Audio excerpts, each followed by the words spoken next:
1000 milliards de dollars. C'est la fortune d'Elon Musk depuis l'entrée en bourse de SpaceX. 1000 milliards de dollars. On ne se représente pas ce que c'est en fait. Alors pour se représenter ce que c'est, j'ai fait un truc amusant. C'est quelque chose que j'ai vu sur internet, je ne l'ai pas inventé, mais j'ai trouvé ça marrant.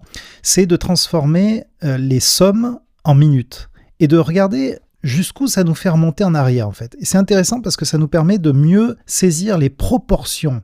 Et donc, si vous prenez par exemple 100 000 euros ou 100 000 dollars, que vous transformez ça en minutes, là on est le 13 juin 2026, si vous faites ça, 100 000 minutes, ça va vous faire monter au 5 avril 2026, donc il y a 2 mois et demi quoi, grosso modo.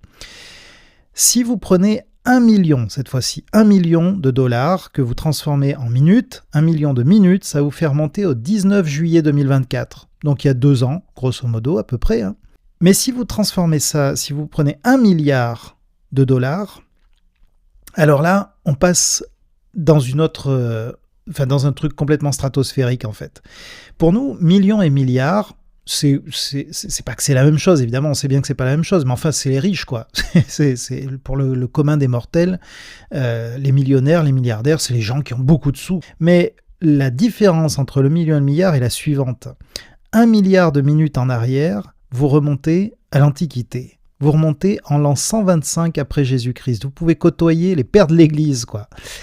Voilà la proportion. Et alors, 1000 milliards de minutes en arrière, là, c'est un truc, ça sort de ce qu'on peut comprendre, en fait. 1000 milliards de minutes en arrière, en partant d'aujourd'hui, vous arrivez il y a environ 1,9 million d'années. Pour donner un ordre d'idée, l'Homo sapiens est arrivé en 300 000 avant Jésus-Christ. Vous voyez, c'est des chiffres complètement délirants. Alors moi, ça m'évoque un truc qu'on trouve dans Ésaïe 5, verset 8, où Ésaïe dit ceci. « Quel malheur pour ceux qui ajoutent maison à maison et qui joignent champ à champ jusqu'à ce qu'il n'y ait plus d'espace. Il n'y a plus de place que pour vous seuls dans le pays. Voici le serment du Seigneur des armées tel que je l'ai entendu.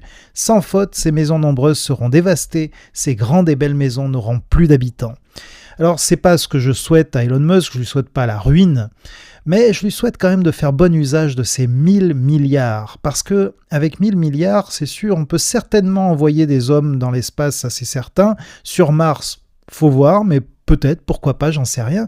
Mais je crois surtout qu'avec 1000 milliards, on peut faire pas mal des choses pour les gens qui vivent ici, sur cette planète. Je pense pas me tromper en disant qu'on peut éradiquer la faim dans le monde avec ça.